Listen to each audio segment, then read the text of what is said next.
this case, you are actually paying resources with your health. But let's jump into the game. It's actually, I think, Dragon Priest because of the Dragon Does this list look familiar, Lothar? Yes. All right, let's talk about it for a second because a lot of players actually, before the release of the expansion, but after the spoiler set, said that it looks like Dragon Priest will not be playable at all. And here we are with Dragon Priest actually being one of the top dogs. Yeah, you know, Dragon Priest is performing very well, although we do see a Priest of the Feast in hand as well, so maybe not the most standard list we've seen. Maybe the Drakes are just in there for just being a good card. You know, the Primordial Drakes later on, we will see.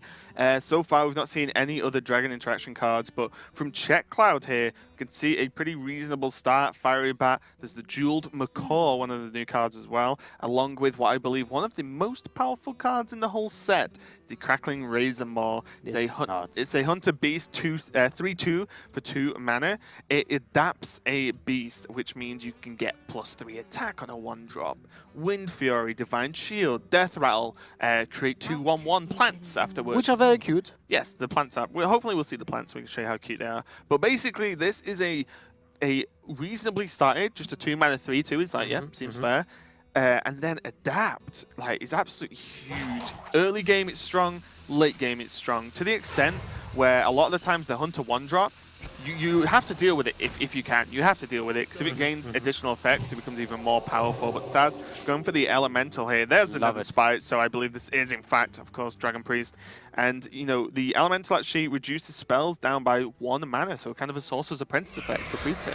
I know, I mean, it was needed to just drop it on turn 1 because of the fact that you just explained the Crackling Razor Maw, and that was the play. So, for Philippines, you need to be on the board as soon as possible. We also see the Death Rattle effect. I don't know if that's actually a good option because of the fact that some priests might play Potion of Madness. In this scenario, if the Potion of Madness would take, but the other options were bat, bad. Well, I think that's the issue. The other options really weren't great. If there was an untargetable, for example, that might be a thing here. But looking at the Stars as well now, Crystalline Oracle, so it looks like Staz is playing like definitely not the standard. Could this even be? Well, it can't be Quest. Can it be? No, it can't just be Kazakhstan or something. He didn't have the Quest in his opening hand, so it can't be the Quest. That's the thing. When you have Quest in your deck, it always shows up in your opening hand. Yeah, you can discard it. Yeah, if you want to, but it's always there if you want it. And this, you know, just showing guys that, like, you know, we're kind of in the same boat as everyone at this point. We're like, oh, well, this is a deck, you know, that we've not seen. We've not seen the deck lists, as far as everyone knows. So we've not seen them at all. So we're kind of learning with you as to what these players are bringing. There's the cute plants are going to be onto the board. So CzechCloud actually ended up with something. Having the Eagle Horn Bow equipped as well means that he's going to gain some tempo for the following turns. It's kind of an investment there, helping deal with the minion first, and then can swing with it again next turn as well. That's true. Now I'm thinking, first of all, Priest of the Feast, you were kind of like judging why is it in the deck. I feel like the reason why, because you have the new gadget and, let's say, way of building the priest, like, right? You decrease the cost of the spells, so you can spam spells while having Priest of the Feast. So it's a very good defensive tool, and the old 2-mana 1/3. Yeah, but the 2-mana 1/3 is not a really good minion right now. But at the same time, you need to have something on the board against a hunter who plays a lot of 1 attack and 1 HP minions, right? So everyone plays actually 1-drops nowadays in a hunter. Like, even if you're not fully focused, it's because the 1-drops can get you cards like that. Oh, new Direhorn, 6-mana 5/5 taunt with discover. It's not discover, it's called adapt. I've clearly not adapted to the new situation. The Stranglethorn, that is the power of the Jeweled Macaw. Very simple, kind of, you know, web spinner, deckhand roughly effect, but just a 1/1 beast for 1 that draws you a beast. Hey, Hunter probably wants beast cards, and as you can see, these are really good draws. Being able to curve into that next turn as well for the Tiger. For Philippines, that's not really looking great because they don't have an easy way of dealing with a wide board. So even though all those minions have a low attack stat, it's like, how do you deal with them? You attack one by add up one. over time. So Crystalline Oracle, actually new card for the Priest class. Just a 1/1 Death Rattle gives you a card from your opponent's class or deck. Sorry, from the opponent's deck. So you can actually get Unleash the Hounds, an example. Because most likely, I would say most of the hunters will play at least one copy. Because we have seen Warlock's Zoo make a a comeback. I do like this play from Staz here, though. This just puts more potential attackers onto the board as opposed to just dropping Priest to the Feast. There's Unleash, Lothar, good job.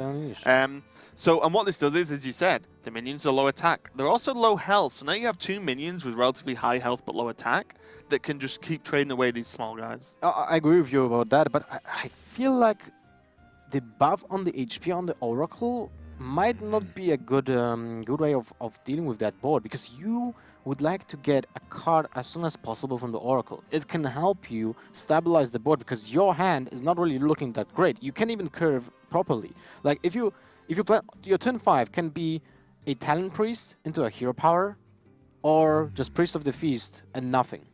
If you Shadow Word Death something to turn 5, it probably will not Shadow Word Death. So you basically want to play Talent Priest and Hero Power. Next turn is Priest of the Feast, Hero Power. You're not really getting like anything proactive, right? Yeah. So getting the card from the Oracle might have been very important. Yeah, I don't know if you'd want the extra health on the Nether Spite though, because that Nether Spite's going to stick around for a while. But it's oh my. That's for next turn, yeah. So it won't be helpful really right now. But it puts something into perspective, right? Do you want to deal with those 1/1s? Yes, because you don't want to say that you have Dragonfire Potion in your hand. But at least you can do something this turn. Yeah, and now, well, the idea is Talon Priest probably isn't the play this turn. It might just be he'll pass. Because do you want to play a card that's going to try to Dragonfire, right? So there's a chance that either Priest of Feast comes down, because it will technically live with the 1 health, or he actually just Hero Power passes, and it looks like Staz might be going for the Talon Priest, which means he might feel himself being a bit more flexible with this option, because he can Death the Tiger next turn. So maybe he's thinking, okay, well, actually, I might not even need to drag. What if he just has, like, Unleash the Hounds in hand? You know, like, so Kill Command, for example, you know, I might not need to Dragonfire, so if I make my turn not as impactful and then it doesn't extend onto the board, then, well, that's kind of a waste of a turn. So looking back, this is actually not too bad from Staz at all. Now the initiative is with CzechCloud. Has a lot of options. I always struggle to not want to just slam High Main on 6 if I can. High Main on 6 seems like a good choice almost every single time. Although, if you would slam High Main on 6, you would like to trade with the Tiger into the Talon Priest, because that plays around just the Holy Nova, an example. Yeah. Right? But at the same time, you don't want to lose 5 damage that's going to the face. Your opponent is already at 23, so just one swing of the Tiger puts him at 18. With the Hyman on board, that is really potentially dangerous to just close out the game next turn. Especially when you follow up, can be the animal comp into Unleash the Hounds. Yeah. Potentially like Huffer, Leok, you know, and then Unleash the Hounds as well for even more damage next turn. He's going to trade. He's trading, although it's still...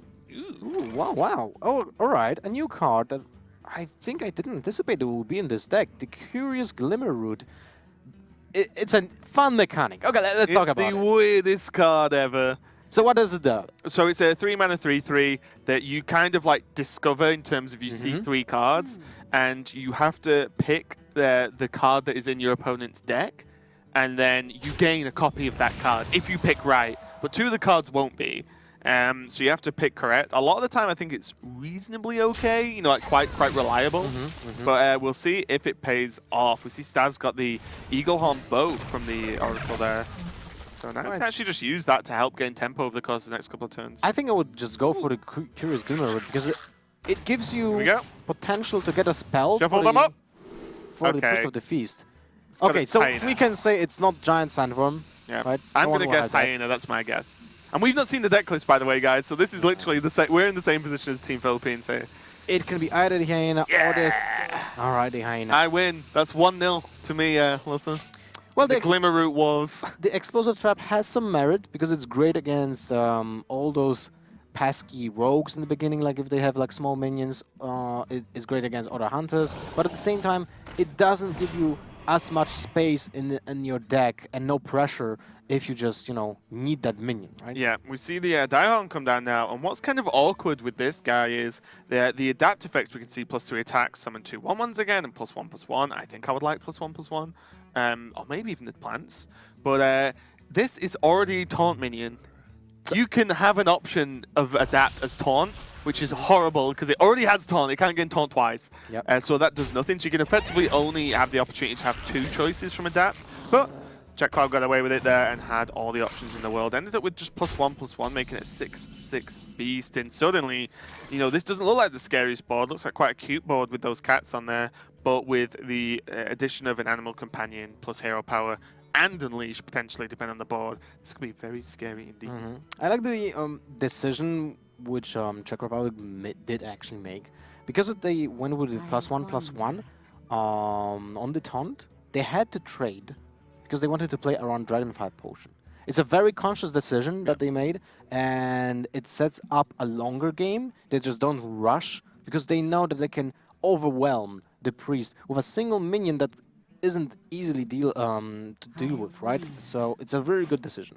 Yeah, it looks like Staz is going to Dragonfire Potion into Cleric. Cleric technically does contest this 6/1 onto the board here over the course of a turn, though. So this 6 damage that's going to come flying in now. Firefly. So that's an interesting creature as well. It's a new elemental. It actually gives you a other 1/2 in your hand that costs 1. So it's a good synergy for almost everything in the Hunter, apart from the Beast synergy, right? Because it gives you a 1-drop. It can also fill out the curve. It's great with Animal Companion because it can get a buff additional attack with Leog. So it's a very versatile minion that found place in a lot of decks. Yeah, I think the sheer just general power of the card is strong because it's play a card and put a copy of that card in your hand. And when it's like such an early minion you can drop down with favorable stats, it actually helps battle for the board early on quite a lot, especially against the more aggressive decks. So Firefly, not too much of a surprise, but definitely not a super common pick either.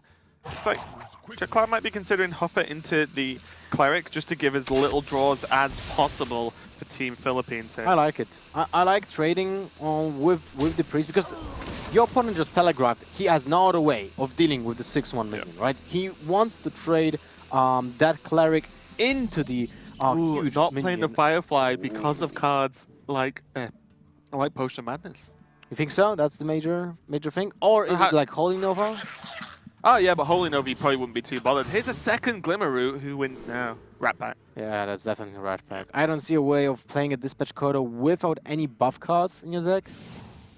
That's a Rat Pack. And it's not really helpful. Who's the hunter now? Eaglehorn, Bow, Hyena, and Rat Pack in the hand. But you're just most likely dead next turn. Would have loved Unleash here, I believe, Staz.